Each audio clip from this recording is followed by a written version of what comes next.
అమ్మవారి చెవులు సౌభాగ్య సూచనలు. అమ్మవారి సౌభాగ్యం తరగని సౌభాగ్యం. అది పరమశివుడు ఎప్పుడూ సంతోషంగా ఉండగలుగుతున్నాడు అంటే, ఆయనని కాలము గ్రసింపలేదు అంటే అమ్మవారి చెవికి పెట్టుకున్నటువంటి ఆభరణము యొక్క గొప్పతనం. తాళ శబ్దము మీద ఆడదాని మెడలో ఉండేవి, మెడలోనూ చెవిలోనూ ఉండేవే ప్రధానమైనవి. ఒకటి తాళి, ఒకటి తాటంక. రెండు తాటాకు సంబంధమే. తాటాకుకే ఎందుకు ఇచ్చారు ఈ గొప్పతనం అంటే, సాధ్యమైనన్ని రోజులు చక్కగా ఇలా నామం చెప్తుంటే ఏమవుతుంటుంది అంటే, కొన్ని కోట్ల మార్లు ఈ నామం జరిగిపోతుంది. ఈ జరిగిపోయిన నామం ఏం చేస్తుందంటే అంత తేలిగ్గా ఏం విడిచిపెట్టదు. మీరు చెప్పిన ఈ నామం, దేవాలయంలో కూర్చుని చెప్పిన నామం, ఒక్క మాట చెప్తే 1000 మాటలు చెప్పిన దానికి సమానం. మనకి ఇప్పుడు దీని యొక్క అదృష్టమేమో, దీని యొక్క గొప్పతనమేమో మనకి తెలియదు. కానీ ఎదర కష్టాల్లోంచి గట్టెక్కడానికి, ఉత్తర జన్మలలో మనం మంచి జన్మని పొందడానికి, ఉత్తర జన్మలలో సుఖాలకి, జ్ఞానం కలగడానికి, భక్తి కలగడానికి ఇది హేతు అవుతుంది.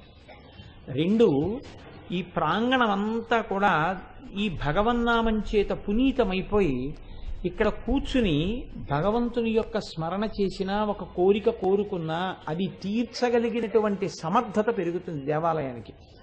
రెండు, క్రమక్రమంగా ఇది తపోభూమి కింద మారిపోతుంది. నేను ఈ మాట ఎందుకంటున్నాను అంటే, నేను ఒక గంటన్నర సేపు ప్రసంగం చేస్తున్నాను అనుకోండి, ఆ ప్రసంగ సమయమునందు నేను ఉండేటటువంటి విధానం ఒక తపస్సు. ఎందుకంటే ఇంకొక రకమైన ఆలోచన ఏది నా మనస్సులోకి రావడాన్ని అంగీకరించడానికి అవకాశం ఉండదు. ఎందుకంటే ఇంకొక ఆలోచన ఏదైనా లోపలికి వచ్చేసింది అనుకోండి, నేను చెప్తున్నది తడబడిపోతుంది. అందుకని 1 గంటన్నరో 2 గంటలో నా మనస్సు ఏకీకృతమై భగవత్ సంబంధమైన విషయమునందు మాత్రమే నిలబడిపోయి ఉంటుంది. నేను చెప్తుండగా ఇక్కడ కూర్చున్న వాళ్ళందరూ ఏకాగ్రతతో ఆ విషయాన్ని వింటూ ఉంటారు. దానివల్ల ఏమైపోతుంది అంటే, శృణ్వం తపః, వినడం తపస్సు, చెప్పడం తపస్సు. ఎక్కడ ఈ 2 తపస్సులు ఏకీకృతమయ్యాయో అది ఇంతకాలం జరిగిన తర్వాత ఇది తపోభూమిగా మారుతుంది. మారిన తర్వాత ఎవరైనా కొంచెం మనస్సు బాధతో ఉన్న వాళ్ళు ఉన్నారనుకోండి, వాళ్ళు వచ్చి దేవాలయంలో కూర్చోగానే వాళ్ళకి మనశ్శాంతి కలుగుతుంది. ఇక్కడికి వచ్చి కూర్చునేటప్పటికి ఏదో మనసు సేద తీరిందండి, ఒక చక్కటి ప్రశాంతత కలిగిందండి అంటాడు. ఆ స్థితి దేనివల్ల వస్తుంది అంటే, అందరం కలిసి సామూహికంగా భగవన్నామని చెప్పి భగవత్ కథా శ్రవణం చెయ్యడం వల్ల వస్తుంది. కనుక మీకు నేను నిన్నటి రోజు వరకు కొన్ని నామములను చెప్పి ఉన్నాను. ఇవాళ తాటంకయుగళీభూత తపనోడుప మండల అని పిలుస్తున్నారు అమ్మవారిని.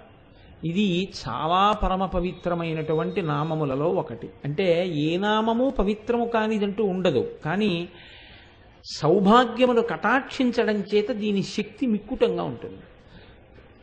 ఈ నామాన్ని మీరు కొంచెం జాగ్రత్తగా పరిశీలనం చేయండి. ఇందులో ప్రారంభం చేస్తూనే అంటున్నారు, తాటంకయుగళీభూత తపనోడుప మండల.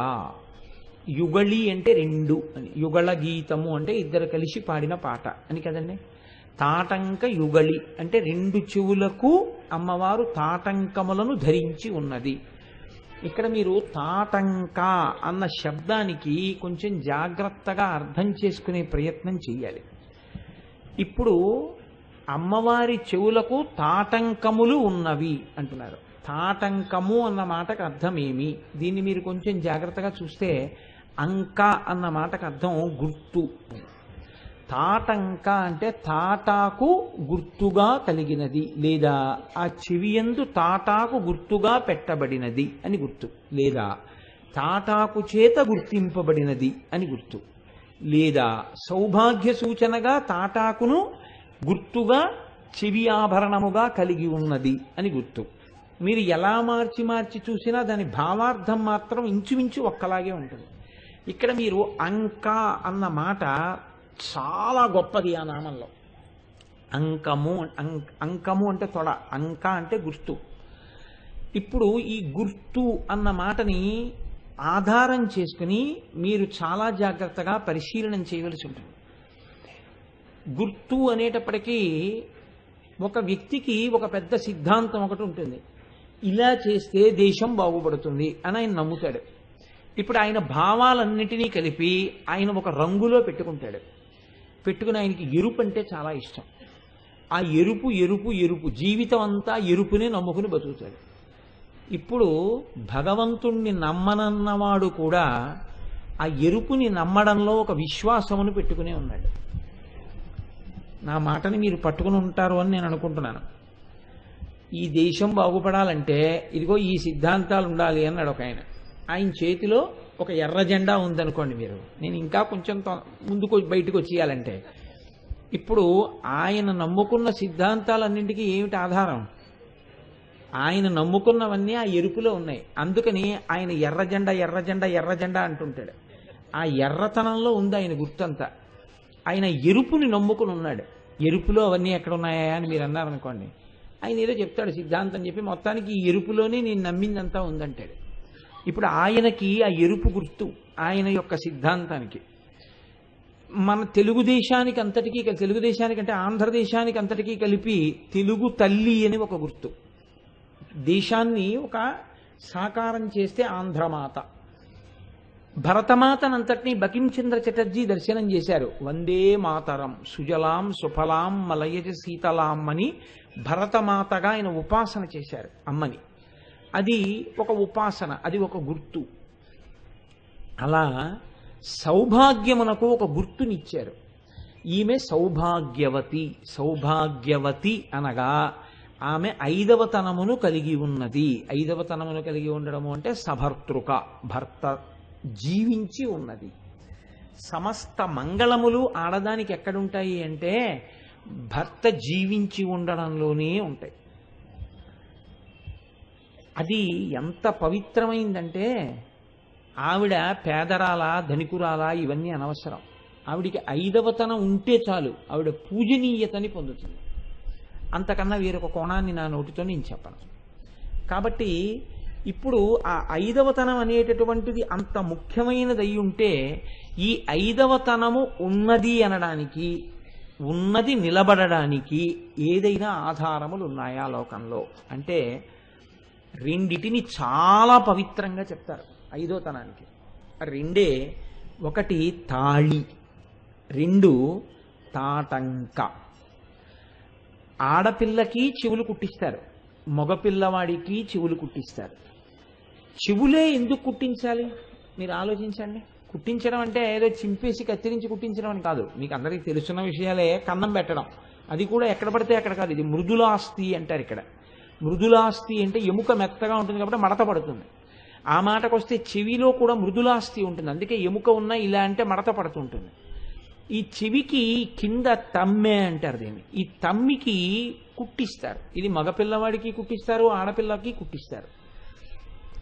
ఎందుకు కుట్టించాలి అని అడిగారు. అడిగితే దీని మీద ఒక భాష్యం ఉంది ఎందుకు కుట్టించాలో. కర్ణవేధ అని ఒక సంస్కారం అది. ఎందుకు చేస్తారంటే ఈ చెవులు ఓంకారము యొక్క సూచనతో ఉంటాయి. ఓం ఎలా ఉంటుందో ఇది అలా ఉంటాయి. కానీ దీనికి అన్న పూర్ణత్వం ఉండదు.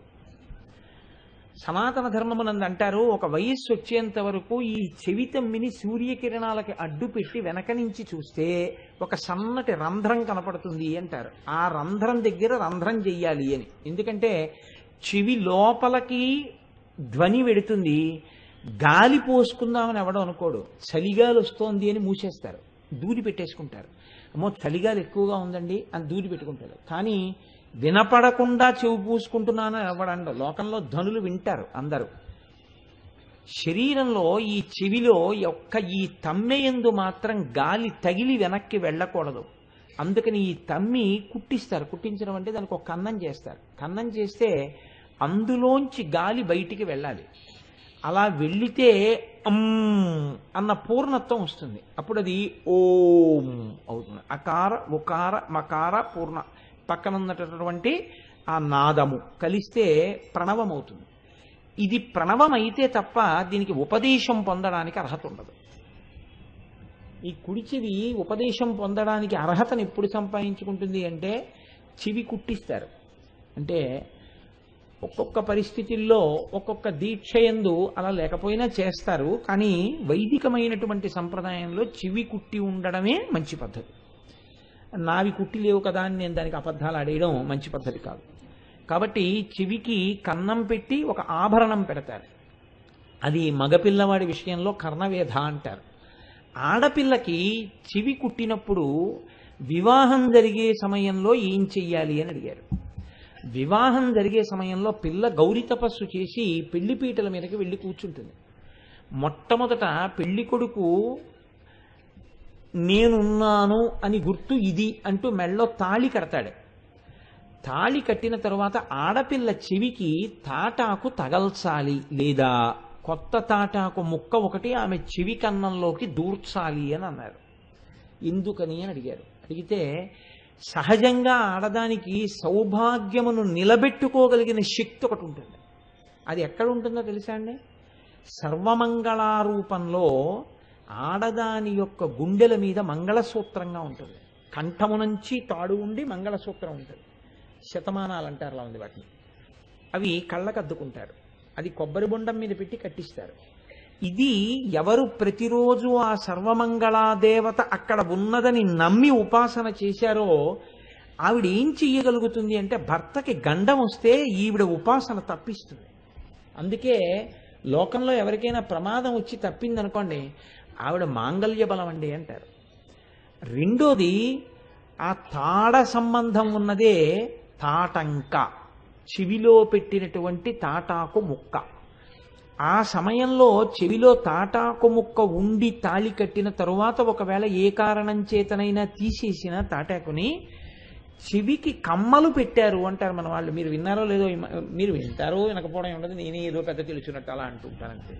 చెవి కమ్మలు పెట్టుకున్నాడు అంటారు, చెవి కమ్మలు పెట్టుకున్నది అంటారు. కమ్మలు కాదు దాని మాట, చెవికి పెట్టబడిన కమలము అసలు దాని పేరు. ఆ కమలం ఏమైపోయిందంటే రాను రాను లోకంలో చెవి కమలము, కమలములు, చెవి కమ్మలు అయిపోయాయి. ఆఖరికి కోకనదము కాకినాడ అయిపోయినట్టు. అలా ఇప్పుడు ఇక్కడ తాటాకు ముక్కని తీసేసిన కమలమును పెట్టుకుంటారు. కమలం అంటే ఎలా పడితే అలా ఏ ఆభరణం పడితే ఆ ఆభరణం ఉండడానికి వీల్లేదు. మన ఇష్టం వచ్చినట్టు పేరు పెట్టుకోకూడదు, మన ఇష్టం వచ్చినట్టుగా ఆభరణాన్ని పెట్టుకోకూడదు. రెండింటి యందు నియతి ఉంటుంది. మధ్యలో ఉబ్బెత్తుగా ఒకటి ఉంటుంది, దాని చుట్టూ కొన్ని రాళ్ళు పొదగబడి ఉంటాయి.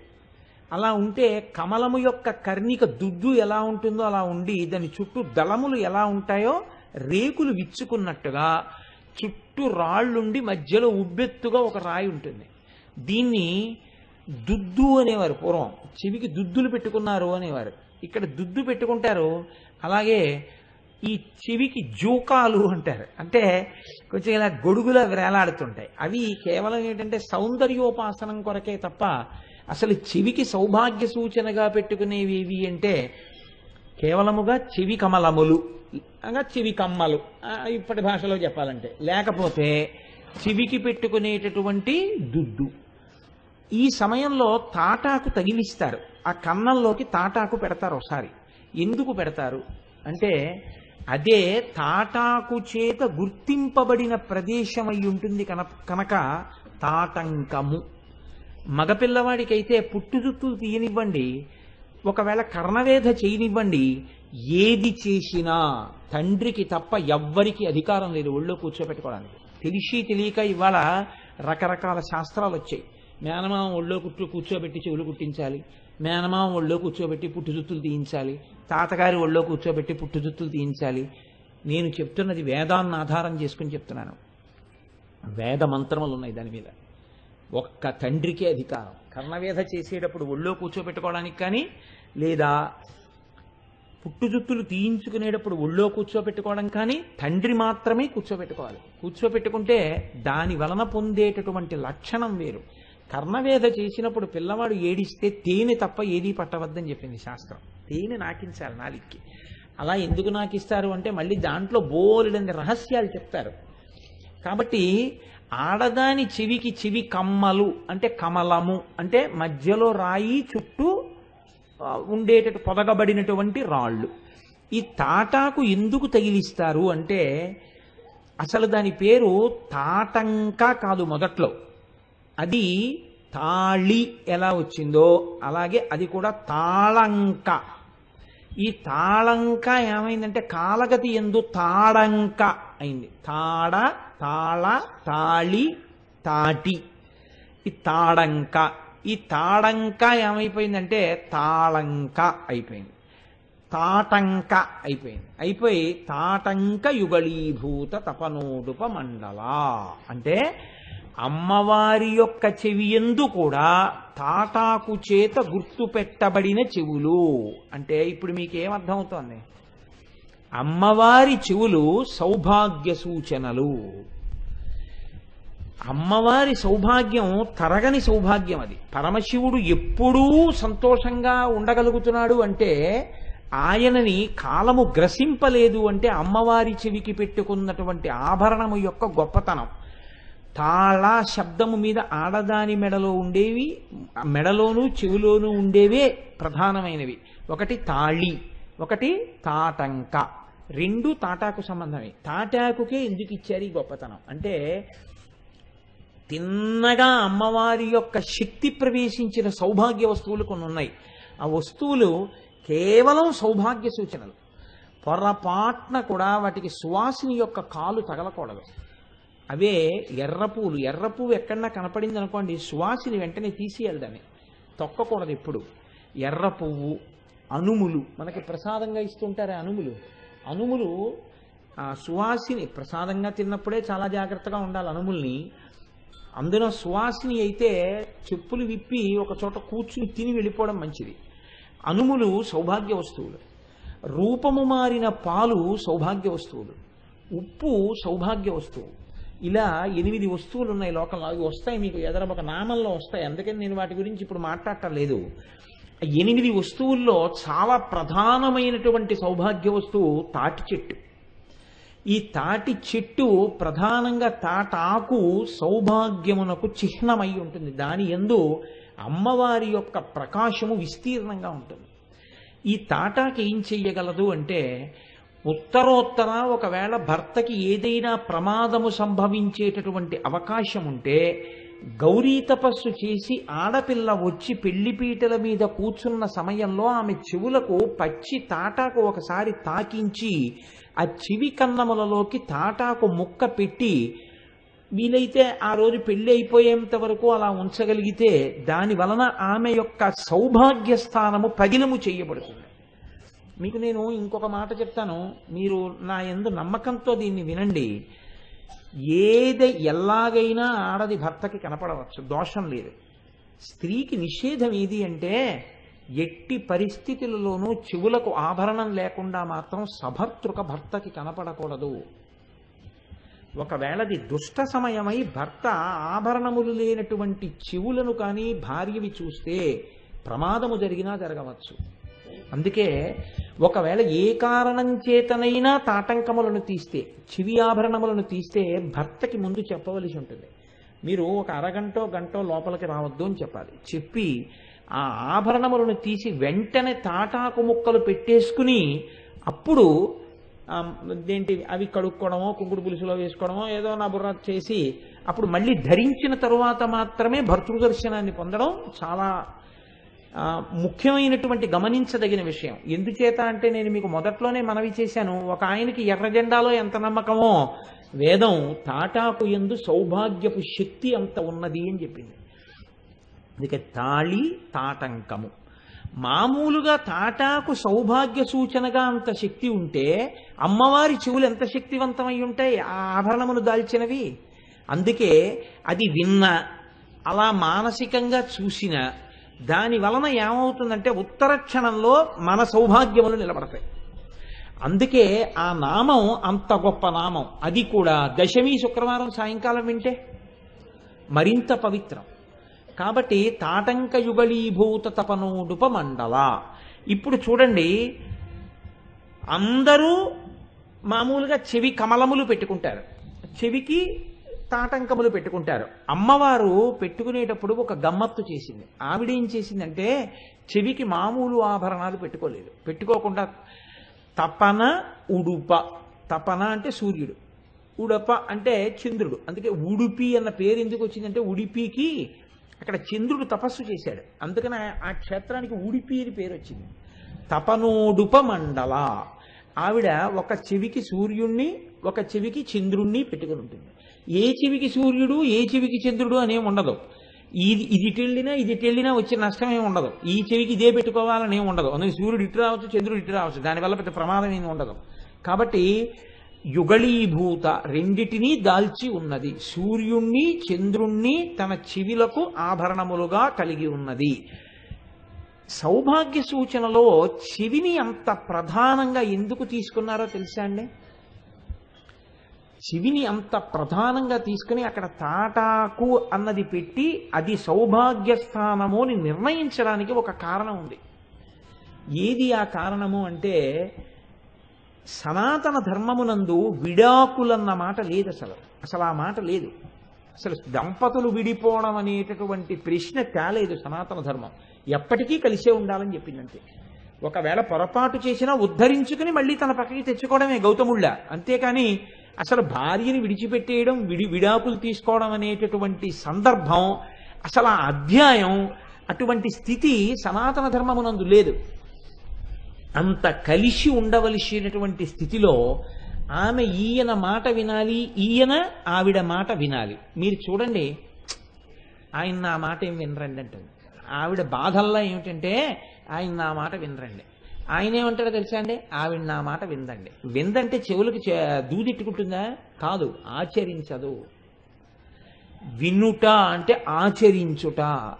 వినుట అంటే ఆయన చెప్పింది పాటించాలి నేననేటటువంటి వినయముతో కూడినటువంటి అనువర్తయ్యి భార్య ఉండుట. అందుకని వాళ్ళిద్దరూ అలా కలిసి ఉంటే బండికి 2 చక్రాలుగా ఉంటారు. అంతేకాని అస్తమానం భర్త మీద జోకులేయడం, భర్తని పనికిమాలిన వాడిగా చూడడం, అది సంప్రదాయం అని అనిపించుకోదు, అది గొప్ప విషయం అని కూడా అనిపించుకోదు. ఎందుకు అనిపించుకోదో తెలుసా అండి? 3 కారణముల చేత అనిపించకూడదు. ఎందుచేత అంటే, ఒకటి, ఆడదానికి ధర్మశాస్త్రం ఒక గొప్ప స్థితినిచ్చింది. ఏది ఆ స్థితి అంటారేమో, భర్త దైవమే. దైవమైన కారణం చేత ఆవిడ తీసుకొచ్చి ఆయనకు ఒక ప్లేట్ ఇడ్లీ అక్కడ పెట్టింది అనుకోండి, ఈశ్వరుడికి బాలభోగం చేసిన ఫలితం ఆవిడ ఖాతాలో వేస్తారు. భర్త కాళ్ళు పట్టింది అనుకోండి, భగవంతుడికి ఏకాంత సేవ చేసిన ఫలితం ఆవిడ ఖాతాలో వేస్తారు. ఆయన పూజ చేసుకుంటుంటే ఈవిడ నైవేద్యమో వంటో చేసింది అనుకోండి, అంటే పిల్లలకి జడలేసింది, వేస్తే ఆయన చేసిన పూజలో సగం ఫలితం ఈవిడ ఖాతాలో వేస్తారు. నీ ఉపాధి నిలబడింది అంటే ఆవిడ చేసిన సేవ వల్ల. అందుకని నీ పుణ్యం అంతట్లో ఆవిడికి సగం వేస్తారు. నీ పాపంలో ఆవిడికి వేరు. నీకు అన్నం పెట్టింది సరిగ్గా ఉండమంది కానీ నిన్ను పాపం చేయమంది, అందుకని వేరు. కానీ ఆవిడ చేసుకుంది అనుకోండి, మళ్ళీ ఆవిడ భగవన్నామని చెప్పింది అనుకోండి, మొగాడికి వేరు, భర్తకి లేదు అందులో. అందుకే చిత్రం ఏమిటో తెలుసా అండి? పరమ పుణ్యాత్ముడు ఈశ్వరోపాసకుడైనటువంటి భర్తకి భార్య అయిన వ్యక్తి జీవితం ఎలా ఉంటుందంటే, ఇద్దరి శరీరములు పడిపోతే ఏకకాలంలో ఆవిడ ఖాతాలో పుణ్యం ఎక్కువ ఉంటుంది, ఈయన ఖాతాలో తక్కువ ఉంటుంది. ఎందుకో తెలుసా అండి?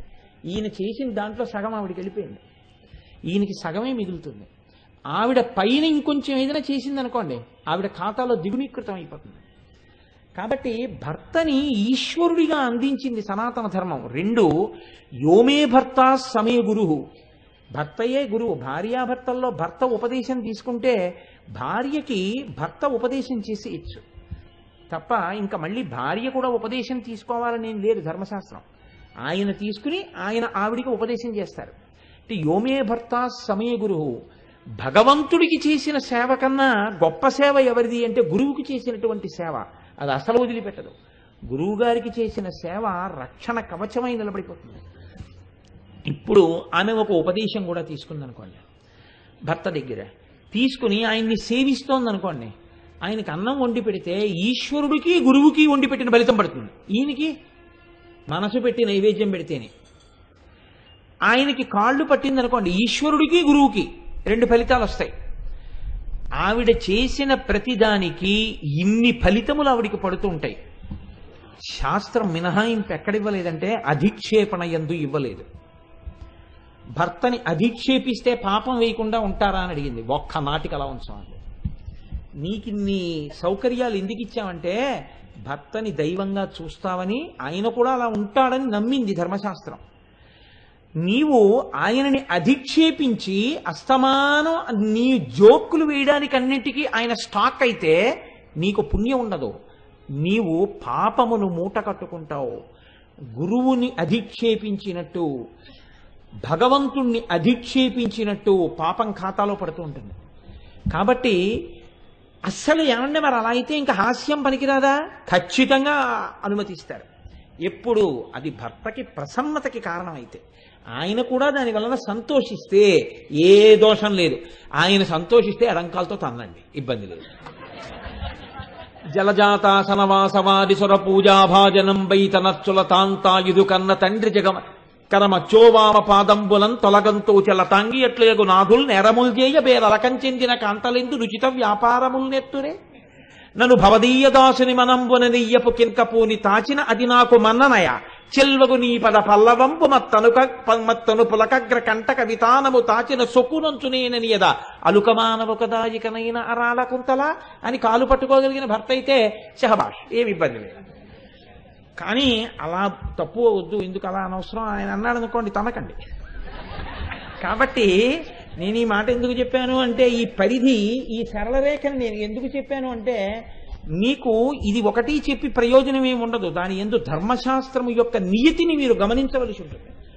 అప్పుడు ఇక్కడే ఇప్పుడే మీరు అనుగ్రహాన్ని, ఈశ్వరానుగ్రహాన్ని మూటలు మూటలుగా కట్టుకోగలుగుతారు. అందుకే ఒక పతివ్రత అన్న మాట ఒకటి ఉంటుంది సనాతన ధర్మంలో. వాడి ఎంత దూర్తుడవనివ్వండి, ఆయన పట్ల మర్యాదగా ప్రవర్తించింది అంతే. ఆవిడికి సూర్యోదయాన్ని ఆపు చేసే శక్తి వచ్చింది. దురాత్ముడు వాడైతే వాడికి అన్నం పెడితే ఈ శక్తి ఎక్కడి నుంచి వచ్చిందండి అంటే ఆయనలో దైవాన్ని చూసిందంతే. ఆ చూడ్డంలో ఆవిడ శక్తిని పొందేసింది. కాబట్టి ఇది సనాతన ధర్మము యొక్క గొప్పతనం. కాబట్టి ఇప్పుడు అమ్మవారు తాటంక యుగళీభూత తపనోడుపమండల తల్లి ఒక చెవికి సూర్యుణ్ణి, ఒక చెవికి చంద్రుణ్ణి పెట్టుకుంది. మామూలుగా చెవికి పెట్టుకున్న ఆభరణమునందు సర్వమంగళాదేవతని ఉపాసన చేసినటువంటి స్త్రీ యొక్క సౌభాగ్యమునందు ఏ విధమైనటువంటి ప్రమాదము ఉండదు అని చెప్తుంటే, సూర్యచంద్రులే తాటకంకములుగా ఉన్నటువంటి తల్లి యొక్క సౌభాగ్యానికి మేర ఎందుకుంటుందండి? ఆ సూర్యచంద్రులు కదులుతుంటే కాలగతిలో లోకాలన్నీ పడిపోతున్నాయి. ఆ సూర్యచంద్రులు ఆవిడకి ఆభరణాలు. ఇంకా ఆవిడ భర్తకి ఇబ్బంది ఎక్కడ వస్తుంది? ఆవిడ సౌభాగ్యానికి ఇబ్బంది ఎందుకు ఉంటుంది? కాబట్టి ఆవిడ నిత్య సౌభాగ్యవతి, ఆవిడ నిత్యమంగళ, సర్వమంగళ, పెద్దింటమ్మ, పేరంటాలమ్మ, తలుపులమ్మ, మీరు ఎన్ని పేర్లు పెట్టండి, అన్నీ ఆవిడే. కాబట్టి ఇప్పుడు అది ఆవిడ యొక్క అఖండ సౌభాగ్యమునకు సూచనగా ఉంటుంది. ఇందులోనే మీకు ఒక పెద్ద రహస్యాన్ని ఒకదాన్ని చెప్తారు లోకంలో. తల్లి లోకాలన్నింటినీ కూడా, తల్లి తన బిడ్డలందరినీ కూడా పోషించుకుంటుంది. పోషణ తల్లి తన యొక్క పాలచేత శైశవ దశలో పోషిస్తుంది. తర్వాత పిల్లవాడి మాట విని అమ్మా అనేటప్పటికీ గభాలను లేచి వచ్చి ఏం కావాలి నాన్న అంటుంది అని వాడికి కావలసినవి ఉంటుంది. మీరు చూడండి, లోకంలో ఒక మర్యాద ఉంటుంది. అమ్మ తన కొరకు వండుకోవడం అనేటటువంటిది మీకు కనపడదు. ఇది నా కోసం వండుకున్నాను అని ఆవిడ అందం. ఆవిడికి బెల్లం పెట్టిన కూర అంటే చాలా అసహ్యం అనుకోండి. ఆవిడ ఎప్పుడు తిందు బెల్లం పెట్టిన కూర. ఆవిడికి అది పెద్ద ఇష్టమైనటువంటి విషయం కాదు. కానీ పెళ్ళైన కొత్తల్లో అత్తగారు వడ్డిస్తూ ఉంటుంది, మా వాడికి కాకరకాయ బెల్లం పెట్టండి, ఆ కాకరకాయ బెల్లం పెట్టండి, ములక్కాడ బెల్లం పెట్టండి, వాడికి ఎంత ఇష్టమో అంటుంది. ఆవిడ ఎప్పుడూ బెల్లం పెట్టిన కూరలు ఇంట్లో వండుతుంది. కానీ ఆవిడ ఎప్పుడూ వెల్లుల్లిపాయ కూర వండుకోదు. ఎందుకు వండుకోదు? ఈయన ఎప్పుడూ వెల్లుల్లిపాయ ముట్టుకోడు. అందుకని ఆవిడ వెల్లుల్లిపాయ మానేసింది. తప్ప మీకు 3 రోజులు సోమవంగా బుధ బెల్లం పెట్టి వండాను, గురు శుక్ర శని వెల్లుల్లిపాయతో వండుతాను అందరూ. తన కొరకు వండుకోవడం అమ్మకి రాదు, బిడ్డల కొరకు వండడమే అమ్మకు వచ్చు. మీరు అందుకే చూడండి, లోకంలో మర్యాద ఉంటుందండి. తండ్రి పదార్థం పెట్టడానికి, తల్లి పదార్థం పెట్టడానికి చాలా తేడా ఉంటుంది. నేను ఇలా అన్నానని కాదు, మీరు గమనించండి. తండ్రి బజార్లోంచి ఒక 1/2 కిలో మధుర పదార్థం తెచ్చాడు అనుకోండి, ఒరేయ్ తినండి అని ఇస్తాడు. అమ్మ తెచ్చింది అనుకోండి, ఎలా ఉంది అంటే అమ్మకి తృప్తి ఇవ్వడంలో ఉండదు, తిని పిల్లాడు సంతోషించడంలో ఉంటుంది. తండ్రి తృప్తి ఎక్కడ ఉంటుందంటే ఇచ్చేయడంలో ఉంటుంది. బస్ అసలు ఆ పోషణ అమ్మండి, అది అన్నపూర్ణ అంటే. ఆవిడ మీరు అనుభవించి సంతోషించినప్పుడు కానీ ఆవిడికి పూర్ణత్వం లేదు, ఆవిడ ఆనందించదు. అది ఆడదానికి చెల్లింది. అది లేకపోతే లోకం లేదు అసలు. అమ్మవారు ఏం చేస్తుందిట అంటే ఆవిడ ఒక చెవికి సూర్యుడిని పెట్టుకుంది. ఈ సూర్యుడి ద్వారా ఈ లోకాన్నంతటినీ ఆవిడ పోషిస్తుంది. ఎలా పోషిస్తుందో తెలుసా అండి? గాలిలో ఆక్సిజన్, కార్బన్ డైఆక్సైడ్, హైడ్రోజన్ అని 3 ఉంటాయి. ఈ మూడేమి ఇంకా చాలా ఉంటాయి. హీలియం, ఆర్గాన్, నియాన్, క్రిప్టాన్ ఇవన్నీ ఉంటాయి. వీటిల్లో ప్రధానమైనవి ఆక్సిజన్, హైడ్రోజన్, కార్బన్ డైఆక్సైడ్. ఈ ఆక్సిజన్, హైడ్రోజన్, కార్బన్ డైఆక్సైడ్లలో మీరు కొంచెం జాగ్రత్తగా గమనిస్తే ఆక్సిజన్కి హైడ్రోజన్కి ఒకే రకమైన ధర్మం ఉంటుంది. 2 దహనదోహదకారులైన వాయువులు. ఇవి మంటని మండిస్తాయి. మంట మండుతుండగా మీరు ఆక్సిజన్ విడిచిపెట్టారనుకోండి అది ఇంకా మండుతుంది. హైడ్రోజన్ వదిలిపెట్టారనుకోండి ఇంకా మండుతుంది. 2 మండిస్తాయి. కార్బన్ డైఆక్సైడ్ విడిచిపెట్టారనుకోండి మంట ఆరిపోతుంది. అమ్మవారి గొప్పతనం ఎక్కడుందంటే మంటని ఉద్దీపనం చేయగలిగినటువంటి హైడ్రోజన్ 2 పాళ్ళు, ఆక్సిజన్ 1 పాళ్ళు కలిపితే ఆవిడ మంటనార్పగలిగిన నీటిని తయారు చేస్తుంది. H2O, వాటర్కి అందుకే symbol, chemical code H2O. Hydrogen 2 పాళ్ళు, ఆక్సిజన్ 1 పాళ్ళు కలిపి నీరు చేసి ఆవిడ లోకాన్ని పోషిస్తుంది. కార్బన్ డైఆక్సైడ్ మనం పీల్చామనుకోండి ప్రాణం పోతుంది. ఎందుకంటే కార్బన్ డైఆక్సైడ్ని మనిషి వదిలిపెట్టేస్తాడు. మనం గాలిని పీల్చినప్పుడు ఆక్సిజన్ని తీసుకుంటాయి ఊపిరితిత్తులు, కార్బన్ డైఆక్సైడ్ని బయటకు వదిలేస్తాం. అందుకే వదిలే వాయువు వేడిగా కల్మషంతో ఉంటుంది. కానీ నిజంగా అమ్మవారి పెట్టినటువంటి నియతిని మీరు గమనించండి. చెట్లు ఏం చేస్తాయంటే కార్బన్ డైఆక్సైడ్ని పుచ్చుకుని ఆక్సిజన్ వదిలేస్తాయి. చెట్లు కూడా ఆక్సిజన్నే పుచ్చుకుని కార్బన్ డైఆక్సైడ్ని వదిలేయనుకోండి అసలు మనుష్యులు ఎవ్వరు ఇంతకాలం బతకరు. ఎందుచేత అంటే చెట్టు ఏదైనా తినాలి అంటే తను తినడం కోసం తయారు చేసుకోదు. చెట్టు హైడ్రోజన్ని, ఆక్సిజన్ని, కార్బన్ డైఆక్సైడ్ని 3ంటిని సూర్యరశ్మితో కలిపి ఫోటోసింథసిస్ చేస్తుంది. అంటే కిరణజన్య సంయోగ క్రియ అంటారు తెలుగులో. ఈ కిరణజన్య సంయోగ క్రియ చేత క్లోరోఫిల్ చేస్తుంది. క్లోరోఫిల్ అంటే పత్రహరితం. ఆకుపచ్చగా ఉండడానికి కారణం ఏమిటంటే దాంట్లో ఆహారాన్ని తయారు చేసి పెడుతుంది. పెడితే ఆ ఆహారము తయారు చేయబెట్టబడి ఉంటే అందులో మనం ఏం చేస్తాం? ఆహారమునకు ఆ చెట్ల మీదనే ఆధారపడతాం. ఆధారపడి అందులో ఉన్నవన్నీ తెచ్చుకుని మనం తింటాం. తోటకూర తినా, పాలకూర తినా, మెంతి కూర తినా, వంకాయలు తినా, బెండకాయలు తినా, అదే పని. రైతు బజారుకి వెళ్ళడం అందుకే కదండి. కాబట్టి ఇప్పుడు అమ్మవారు చెట్ల చేత ఆక్సిజన్ని విడిచేటట్టు చేసి కార్బన్ డైఆక్సైడ్ని పీల్చుకునేటట్టు చేస్తోంది. ఒక్క వేప చెట్టు ఇంట్లో ఉందనుకోండి, అమ్మవారే అన్నారు వేప చెట్టుని. అందుకే ఎందుకో తెలుసా అండి, అది కవచమై కాపాడేస్తుందంతే ఆరోగ్యాన్ని. ఒక పెద్ద వేప చెట్టు ఇంటి ముందు ఉంటే దాని మించి వచ్చేటటువంటి గాలి మిమ్మల్ని అలా ఓషధి కింద నిలబెట్టేస్తుంది. దాని మించి వచ్చే గాలిలో క్రిములున్నా సరే అది తొలగొట్టేస్తుంది. అంత శక్తివంతం. అందుకే అమ్మవారు వచ్చిందని వేపాకే కప్పుతారు. వేపాకుని అమ్మవారి కిందే చూసింది లోకం. కాబట్టి కిరణజన్య సంయోగ క్రియ చేయించి ఆవిడ లోకాల్ని పోషిస్తోంది సూర్యుడై. కాదు మీరు ఒక విషయాన్ని కొంచెం జాగ్రత్తగా చూడండి. ఆవిడే సూర్యుణ్ణి చెవికి పెట్టుకుని లోకమును తల్లిగా పోషిస్తోంది. ఈ సూర్యుడు అమ్మవారి ఆదేశం ప్రకారం, పిల్లల యొక్క బాధ ప్రకారం ఆయన ఏం చేస్తాడంటే భూలోకంలో ఉన్నటువంటి నీటిని అంతటినీ లాగేస్తాడు. వచ్చేస్తోంది కదా ఇంకా శిశిర ఋతువు దాగిపోతే చైత్ర వైశాఖ మాసములు వసంత ఋతువు దగ్గర నుంచే మన ప్రారంభం ఏంటంటే ఎండా వేడి మొదలైపోతున్నాయి. ఇప్పుడు అసలు వసంత ఋతువు చాలా ఆహ్లాదంగా ఉండాలి. ఇక గ్రీష్మం అవి వచ్చేసాయంటే ఇలా కూర్చోలేము. ఎన్ని ఫ్యాన్లు ఎట్టినా చెమట్లే తడిసిపోతుంటాయి. బనీళ్ళు తడిసిపోతున్నాయి, లాల్చీ తడిసిపోతుంది. నీటిని లాగేస్తాడు సూర్యుడు. లాగేసి తానేమైనా ఉంచుకుంటాడా? ఏమీ ఉంచుకోడు ఈ నీటిని.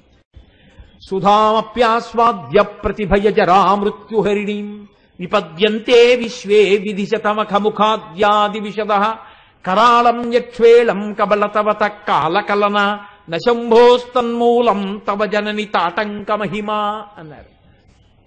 అమ్మా సుధామప్యాస్వాద్య ప్రతిభయ జరా మృత్యుహరిణీం. దేవతలలో బ్రహ్మాదులు కూడా ఒక కోరిక కోరుకున్నారు. ఏమిటా కోరిక అంటే మాకు వృద్ధాప్యం రాకూడదు, మాకు రోగాలు రాకూడదు. ఈ కోరికలతో వాళ్ళు పాల సముద్రాన్ని మధించారు. మధిస్తే అందులోంచి అమృతం వస్తుంది, మనం ఆ అమృతం తాగుదాం అనుకున్నారు. అని మదిస్తే ఏవో చాలా ఇబ్బందులు వచ్చాయనుకోండి, వాళ్ళకి వచ్చిన వాటిలో ఏది వచ్చినా ఎవరో ఒకళ్ళు పుచ్చుకున్నారు. ఎవరో ఒకళ్ళు అమృతం వచ్చిన తర్వాత అందరూ పుచ్చుకున్నారు. వాళ్ళు మాకు కాదు, లోకంలో ఎవ్వరూ పుచ్చుకోము అని వదిలేసింది మాత్రం ఒక్కటే ఉంది, హాలాహలం. మిగిలినవి అందరూ తలకోటి పుచ్చుకున్నారు. ఏదో దేవతలు కొని పుచ్చుకున్నారు, రాక్షసులు కొని పుచ్చుకున్నారు. ఉచ్చైశ్వరం వస్తే ఆ గుర్రం వచ్చినప్పుడు బలిచక్రవర్తి పుచ్చుకున్నాడు. కానీ హాలాహలం వచ్చినప్పుడు మాత్రం ఓ పిసర్ రుచి చూద్దామని ఎవరు అనలేదు, అందరూ వదిలేశారు. వదిలేసి పరిగెత్తారు. పైగా ఎక్కడికి పరిగెత్తారు అంటే, శని కైలాసముజొచ్చి శంకర నివాసద్వారముంజేరి ఈశుని గవ్వారుకు లడ్డుపడ్డ తలమంచుంజొచ్చి కుయ్యో మొర్రో విను వాలింపుము చిత్తగింపుము దయం వీక్షింపుమం చంబుజానన ముఖ్యుల్కని రక్తరక్షణ కళా సౌరంభురించెంబుని. అందరూ పరిగెత్తుకుంటూ కైలాసనాథుడైనటువంటి పార్వతీపతి పరమేశ్వరుడి దగ్గరికి పరిగెత్తారు. ఈశ్వర, ఒళ్ళు కొవ్వెక్కి పాలసముద్రాన్ని మదించాం, అమృతం రాలేదు, హాలాహలం వచ్చింది. ఎవరు పుచ్చుకుంటారు దీన్ని? లోకములను కాల్చేస్తోంది. అది సముద్రం మీదకి దూకితే సముద్రాలు ఇంకిపోయాయి, అరణ్యం మించెడితే అరణ్యాలు కాలిపోయాయి. దాని వేడి చూడలేకపోయారు. హాలాహలం యొక్క గొప్పతనం ఏమిటో తెలుసా అండి? మీరు హాలాహలము అన్నప్పుడు ఒక కోణంలో చూస్తే దాన్ని చూసిన వాడు లేడు, దాన్ని ఆగి ఇలా వెనక్కి తిరిగి ఇలా చూసిన వాడు లేడు. ఎందుకు లేడో తెలుసా అండి? దాని వేడటువంటిది సెగ కొట్టేస్తోంది కళ్ళల్లోకి. సెగ కళ్ళల్లో కొట్టేస్తోందని అసలు దాని వంకి ఇలా చూడలేదు, వెన్నిచ్చి పారిపోయారు అందరూ. పారిపోయి అందరూ పరిగెత్తింది ఎవరి దగ్గరికి? మీరు లోకంలో ఒక మర్యాద చూడండి. ఏదైనా విపత్తు వస్తే ఓ పని చేయండి, మీరేమో ఎందుకైనా మంచిది మీరు ఆయన దగ్గరికి ఒకసారి వెళ్ళండి, ఆయన సెల్ కట్టేశారు, మీరు వాళ్ళ ఇంటికి వెళ్ళండి, ఒకవేళ ఆయన ఉంటే నాకు అక్కడి నుంచి ఫోన్ చేయండి. ఈలోగా ఎందుకైనా మంచిది సేఫ్ సైడ్గా నేనేమో ఈయన దగ్గరికి వెళ్తాను, ఇక్కడి నుంచి ఫోన్ చేయిస్తానంటారు. ఇంతమందికి ఎవరు గుర్తొచ్చారో తెలుసా అండి? హాలాహలం వచ్చినప్పుడు శివుడు ఒక్కడే గుర్తొచ్చాడు, ఎవ్వడూ గుర్తురాలేదు. అంటే లోకములను రక్షించగలిగినటువంటి శక్తి, ఎంతటి అగ్నినైనా లోపలికి పుచ్చుకోగలిగిన అమృతము ఎవరై ఉన్నారు? పరమశివుడై ఉన్నాడు. కాబట్టి ఇప్పుడు అందరూ చని కైలాసము జొచ్చి అండంలో పోతన గారి హృదయం అది. శంకరుని వాసద్వారముంజేరి. మర్యాద ఎటువంటిది అంటే లోపలికి తోసుకుపోవడానికి వీల్లేదు. ఆ ద్వారం దగ్గర నిలబడి కుయ్యో మొర్రో వినుమాలింపుము చిత్తగింపుము ఎలా పడ్డాయో పోతన గారికి, మహానుభావుడికి. అయ్యా మహానుభావ, రక్షించు రక్షించు. ఎవడండి బాధపడినవాడు కుయ్యో మొర్రో అంటాడు. ఏమిటి వీళ్ళ బాధ అంటే, ఆయన ఒక్కడే పరిగెత్తట్లేదు, ఏమిట్రా అంత వేడిగా ఉంది అన్నం అనలేదు. పాలసముద్రం దగ్గరే ఉన్నారు శ్రీ మహావిష్ణువు. బయటికి వచ్చి చూసి దాన్ని చూసి పరిగెత్తిన వాళ్ళలో బ్రహ్మగారు ఉన్నారు. ఎందుకని? ఆయన ఏమిట్రా ఇంత చప్పుడు వస్తోంది అని చెప్పి బయటికి వచ్చి చూసి అక్కడికి వచ్చారు. అందుకే ఆ పరిగెత్తిన వాళ్ళలో బ్రహ్మగారు ఉన్నారు అని చెప్పారు. చని కైలాసముజొచ్చి శంకరుని వాసద్వారముంజేరి ఈశుని జవ్వారికు లడ్డు పట్టతల మంచుంజొచ్చి కుయ్యో మొర్రో విను మాలింపుము చిత్తగింపుము దయన్ వీక్షింపుమంచ అంబుజానన ముఖ్యుల్. బ్రహ్మగారితో సహా అక్కడే ఉన్నారు ఆ రోజున, ఎవరు ఎక్కడా లేరు. ఎందుకని? అందరికీ ఉపద్రవం వచ్చింది. విపరీతమైనటువంటి తుఫాను వచ్చేసి గంటకి 180 నుంచి 200 కిలోమీటర్ల వేగముతో ఈదురుగాలులు వీయవచ్చు. కూకటి వేళ్లతో సహా పెద్ద పెద్ద వృక్షములు పెకలింపబడవచ్చు. టెలిఫోన్ తీగలు తెగిపోవచ్చు. ఎక్కడా ప్రసార సాధనములు పనిచేయకపోవచ్చు. ప్రజలు అప్రమత్తులై ఎత్తైన ప్రాంతములకు చేరుకోవలసిందిగా విజ్ఞాపన. సముద్రం లోతట్టు ప్రాంతములలో చేపలను వేటాడుటకు మత్స్యకారులు వెళ్లరాదని ఆజ్ఞాపించడమైనది. విపరీతమైనటువంటి వర్షముల చేత లోతట్టు ప్రాంతాలన్నీ జలమయమైపోతాయి. కాబట్టి రెవెన్యూ అధికారులందరూ కూడా అప్రమత్తులై ఖాళీలు చేయించి ఎత్తు మీద ఉన్న పాఠశాలలకు ప్రజలను తరలించవలసినదిగా ముఖ్యమంత్రి మరీ సమావేశం పెట్టి అధికారులను ఆజ్ఞాపించి ప్రతి అరగంటకి పరిస్థితిని అంతటినీ కూడా అంచనా వేస్తున్నారు. హైదరాబాద్ నుంచి బయలుదేరి ప్రత్యేకంగా రైలులో వచ్చేస్తున్నారు. అనేక చోట్ల పట్టాలు మునిగిపోయాయి కాబట్టి రైళ్లు తిరగట్లేదు, బస్సులు ఆగిపోయాయి, రోడ్లకి చెట్లు అడ్డంగా పడిపోయాయి అని కరెంటు పోయి టీవీ కూడా ఆగిపోయింది అనుకోండి. ఇప్పుడు చూసొద్దామని వీధిలోకి ఎడతారా? ఎవడు వెళ్ళడు. ఎవడింట్లో వాడు బిక్కు బిక్కు బిక్కు బిక్కుమంటూ అందరూ తలుచుకునేటప్పుడు అప్పటి వరకు నా అంతవాణ్ణి నేనన్నవాడు కూడా ఈశ్వరుడికి వ్యతిరేకంగా చాలా గొప్ప ప్రసంగం చేసేటోడు. వేదిక దిగిపోయాక ఇన్నాళ్ళు ఈశ్వరుడి గురించి విన్నాం, ఈశ్వరుడు లేడని కూడా చాలా బాగా ప్రసంగం చేశారండి, ఎక్కడికి ఇంత శక్తి మీకన్నారట, ఏదో భగవద్ అనుగ్రహం లేండి అన్నట్టు అలా ఉంటుంది. అప్పుడు అందరికీ ఈశ్వరుడే కావాలి. అప్పుడు ఈశ్వరుడు ఈశ్వరుడు ఈశ్వరుడని మొదలు పెడతారు. అలా ఇప్పుడు ఉపద్రవం వచ్చిన తర్వాత ఎక్కడికి వెళ్ళారు? అందరూ కైలాసానికి చేరారు. చేరితే ఆయన అన్నాడు, ద్వారపాలకులు అడ్డు పెడుతున్నారు శూలాలు, ఆగండి, ఎక్కడికి వెడతారు? మీ ఇష్టం వచ్చినట్టు పరిగెత్తడమేనా? వస్తారు ప్రభు. ఏమిట్రా పిల్లలందరూ ఏదో అరుస్తున్నారు, ఏదో పెద్ద అబ్బాయి బ్రహ్మగారి కంఠంలా ఉంది, బావమరిది విష్ణువు కంఠంలా ఉంది, ఏమిటి వీళ్ళందరూ వచ్చారు ఇవ్వాలని పాపం ఆయన గబగబా లోపల నుంచి పాశించ ఘంటాం ఠంగ్ ఠంగ్ అని గంటలు వాయించుకుంటూ ఆయన బయటకు వచ్చారు. ఆయన తెలియదేంటి, సర్వజ్ఞుడు. ఆయన అన్నాడు, ఏమిటి ఇలా వచ్చారు అంతమంది? అబ్బాయి ఏం లేదండి, బాహుశక్తిన్ సురాసురుల్దని అప్పాలవెల్లి మధింప హాలాహలంబు జనించే ఏరి కలంఘమై భువనంబు కోలాహలంబు చేసి చిచ్చులాగమంగుని ప్రాణి సందోహమున్ బతికింపరే దయ దొంగిలింపగనీశ్వర. ఒళ్ళు కొవ్వి పాలసముద్రం చిరికాం, ఉన్న శక్తులు చాలక ముసలితనము రాకూడదు, రోగాలు రాకూడదు, అమృతం దాగేద్దామని. అది రాలేదు, హాలాహలం వచ్చింది. ఇప్పుడు మేం కాదు, ప్రాణికోట్లు అన్నీ పోతున్నాయి. కాస్తది మీరు పుచ్చుకుంటారేమో అని వచ్చాము. ఆయన ఏమనాలండి, మీ మొహం ఏడచాని తలుపేసేయాలి, లేదా మీరు ఎటు పరిగెడుతున్నారో చెప్పండి, నేను వస్తాను. ఈయన రెండు అనలేదుట. ఆయన ఏం చేశాడో తెలుసా అండి? అమ్మవారికి నచ్చ చెప్పుకున్నాడు వెళ్ళి. కంటే జగముల దుఃఖము వింటే జలజనిత విషపు వేడి మీ ప్రభువయ్యుంటకు వార్తుల ఆపద గింటించుట దాన ఫలము దానం కీర్తి మృగాక్షి అని. ఒక్కనాడు కొడుకు, రే ఒక్కసారి రారా, చూడాలనుందిరా, రారా రారా అంటే, నాన్నగారండి ప్రమోషన్ వచ్చిందండి, ప్రొబేషన్లో ఉన్నానండి, ఇప్పుడు రాకూడదండి, మీరు ఎప్పుడు కావాలంటే అప్పుడు సెల్లో దొరుకుతానండి, ఒక కొత్త సెల్ తీసుకున్నానండి, మీరు ఆ నెంబర్ కొట్టండి, మీతో మాట్లాడతాను అన్నాడు తప్ప రాలేదు. వాడికి కావేరులు వచ్చి హాస్పిటల్లో ఉన్నాడు. కోడలు ఫోన్ చేసింది ఏడుస్తూ, మా అయ్యగారు మీరు ఒకసారి వస్తే బాగుంటుంది, నాన్నగారు నాన్నగారు అంటున్నారండి ఆయనని. ఇప్పుడు తల్లి ఒకవేళ ఇన్నాళ్ళు మీరు పిలిస్తే రాలేదు, ఈ రోహిణీ కార్తెలో ఎక్కడికి వెడతాం, ఏడవనివ్వండి, అలాగా దుర్మార్గుణ్ణి అందనుకోండి. పెద్ద ఆయన అంటాడు, అదేంటి అలా అంటావు, తప్పు, కొడుకు వాడు ఏదో పాపం దుందుడుకుతనం చేశాడు ఆ పాటి దానికే అని, పద బయలుదేరదాం. ఎక్కడ బయలుదేరతాం? పేపర్ చూసారా? ఏమి ఎక్కడ తత్కాల్ కాదు, ఉత్తర క్షణకాల్లో కూడా ఏం లేవుట. అంటే జనరల్ కంపార్ట్మెంట్ ఎక్కుదాం, రోహిణీ కార్తెలో నెత్తి మీద గొడ్డేసుకుని పెద్ద ఆయన కొడుకు దగ్గరికి వెళ్తాడు. అలా ఈయన భార్యకి నచ్చ చెప్పుకుంటున్నారు, పుచ్చేసుకుంటాను పార్వతి, పుచ్చేసుకుంటాను పార్వతి అని. అంటే ఆవిడ చూసి చూసి ఎంత ఔదార్యం అండి శివుడంటే ఔదార్యం, తండ్రి అండి లోకాలకి. అందుకే కాళిదాస్ ఒక్క మాట చెప్పాడు, వాగర్ధ విభసంతృప్తవు వాగర్ధ ప్రతిపత్తయే జగత పితరవు వందే పార్వతీ పరమేశ్వరవు అని. చూశావా, నీ అన్నగారు శ్రీ మహావిష్ణువు లోకాల్ని కాపాడాలి, లోకాలన్నీ పాడైపోతే ఆయన బెంగ పెట్టుకుంటారు. అందుకని లోకాల్ని కాపాడతాను పార్వతి అంటే, ఆవిడంది సరే మీ ఇష్టం, ఎలా కావాలంటే అలా బుచ్చేసుకోండి. ఇప్పుడు ఆయన బయటికి వచ్చి అందరూ చూడ్డానికి భయపడ్డారు. ఈయన దానికి ఎదురెళ్ళి దాన్ని చేత్తో పట్టుకున్నారు. పట్టుకుని ఇలా నలిపారు, దాన్ని నేరేడు పండంతా చేశారు. చేసి జంబూఫలంబున సర్వంకషమున్ మహావిషమునారా ఆహారించే హేళాగతి, దాన్ని చక్కగా నోట్లో పెట్టేసుకున్నారు. నోట్లో పెట్టేసుకుని మింగి కడుపులోకి వదిలిపెట్టకుండా ఆ కంఠంలో పెట్టుకున్నాడు కాబట్టి ఆయనకి నీలకంఠ అని ఒక పేరు వచ్చింది. అయితే ఇక్కడ ఒక గమ్మత్తైనటువంటి విషయం ఒకటి చెప్తుంటారు. శివానంద లహరిలో శంకరాచార్య వారు ఎప్పుడు ఎలా కావాలో అలా తిప్పేస్తారు ఆయన సంఘటనని. ఆయన అన్నారు, నువ్వు మహాజ్ఞానివి కదా, నీకు అలంకారాల మీద ఆసక్తి ఉండదు, మా తల్లి పార్వతీదేవి మెళ్ళో ఏదైనా వేసుకోండి అంత తెల్లగా ఉంటారు, ఏమీ వేసుకోరు ఎప్పుడు మీరు, మీ సింప్లిసిటీ అంటోందని మళ్ళీ బయట ఆభరణాలు వేసుకోవడం ఇష్టం లేక మెళ్ళో కంఠంలో హాలాహలం పెట్టుకుంటే నీలపతాకంతో కూడిన మణి వేసుకున్నట్టు ఉంటుందని హాలాహలం కంఠంలో పెట్టుకున్నావా శంకరా అని అడిగారు ఆయన. అలా ఆయన ఆ రోజున నీలకంఠుడయ్యాడు.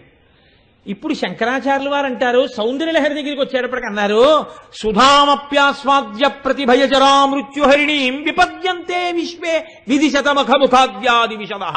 ఏడమ్మా, 100 మఖములు 100 యజ్ఞములు చేసినటువంటి వాడు ఇంద్ర పదవిని పొందాడు. ఆ ఇంద్రుడేడి వెళ్ళిపోయాడు కాలగతిలో. అమృతాన్ని తాగినటువంటి బ్రహ్మగారి వెళ్ళిపోయారు. ఒక్కొక్క యుగంలో ఒక్కొక్క బ్రహ్మగారు వెళ్ళిపోతుంటే అయ్యో లోకాలన్నింటినీ సృష్టించడానికి మొట్టమొదట వచ్చినటువంటి వాడు పెద్ద ఆయన. ఈయన పుర్రె కూడా బొత్తిగా అలా పడిపోవడమే బాగుండదని పాపం ఆ పుర్రెకి ఏమైనా మంచి స్థానం ఇద్దాం అనుకున్నట్ట. ఇంట్లోనూ అక్కడ పెడితే ఏమిటంటే ఇంట్లో పుర్రెట్టుకున్నారు అనుకుంటారని చిన్నతనంలో నాకు కూతురు పుట్టిన కొత్తల్లో నా కూతురికి ఒక 4-5 ఏళ్ల వయస్సుండగా మా ఇంటికి ఒక బంధువు కావిడ వచ్చారు, ఒక వృద్ధురాలు. ఆవిడ వాష్ బేసిన్ దగ్గర మొహం కడుక్కుంటూ ఆవిడ కట్టుడు పళ్ళు, ఆ పళ్ళు తీసి వాష్ బేసిన్ మీద పెట్టారు. పెట్టి ఆవిడ మర్చిపోయింది ఆ పళ్ళు పెట్టుకోవడం. మర్చిపోయి ఏదో మాట్లాడుతూ ఉరే అని నాతో మాట్లాడుతూ వచ్చేసింది. చక్కగా 6:30కో ఎప్పుడో లేచి బ్రష్ అట్టుకుని మా అమ్మాయి వాష్ బేసిన్ దగ్గరికి నిద్రకాళ్ళతో వెళ్ళి ఇలా చూసింది. పళ్ళు ఉన్నాయి. అమ్మో పళ్ళ నెరిచి పారిపోయింది. అంటే అవి చిన్ననాన్నమ్మ పళ్ళమ్మ, చిన్ననాన్నమ్మ పళ్ళమ్మ అని ఎంత చెప్పినా మర్నాడికి జ్వరం వచ్చింది దానికి. ఆ జ్వరంలో పళ్ళు పళ్ళు పళ్ళని కలవరించేది. అలా పుర్రి తీసుకొచ్చి ఇంట్లో పెడితే ఏ పిల్లలో వస్తే బెంగెట్టుకున్నా అనుకున్నారో ఏమో ఆయన. అందుకని ఇంట్లో ఎందుకు గొడవ, మెల్ల వేసుకుంటే గొడవ వదిలిపోతుందని ఓ పుర్రి వేసుకున్నట్టు. అది మెల్లమెల్లగా ఏమైందంటే ఓ పెద్ద హారం ఒకటయింది.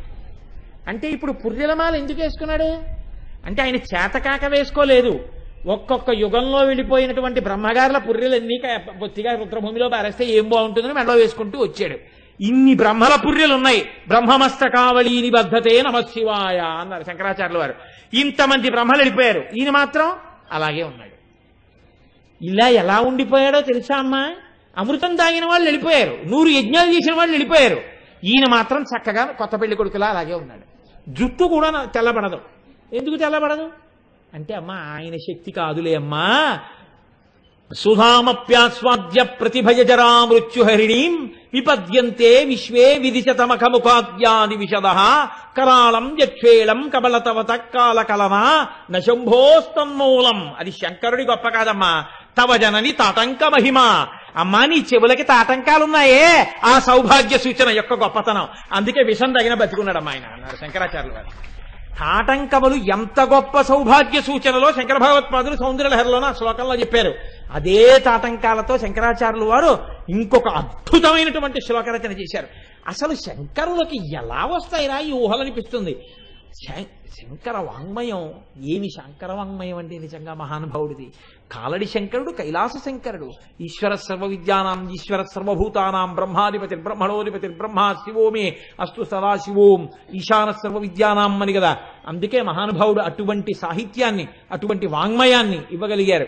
కనుక మనకి ఆ తల్లి తాటంకముల గురించి విన్నా, ఆ తాటంకములను దర్శించిన మనం రేపొద్దున్న మన ఆడపిల్లల పెళ్లిళ్లు చేసినప్పుడు అటువంటి సౌభాగ్య సూచనలై ఆ పిల్ల చక్కగా పసుపు కుంకాలతో సంతోషంగా ఉండాలని కోరుకుంటే మన ఆడపిల్ల చెవిలో ఒక తాటాకు ముక్క పెట్టి పెళ్లిపీటల మీద కూర్చోపెట్టిన సువాసినులు అప్పుడప్పుడు తాటంకములను చిన్న చిన్న తాటాకు ముక్క చెవిలో పెట్టుకుని తీస్తున్న అఖిలాండేశ్వరి అమ్మవారి తాటంకాల దర్శనం చేసిన లలితా సహస్రనామ స్తోత్రంలో ఈ నామాన్ని అనుసంధానం ప్రతిరోజు చేసిన సౌభాగ్య స్థానము రక్షింపబడుతుంది.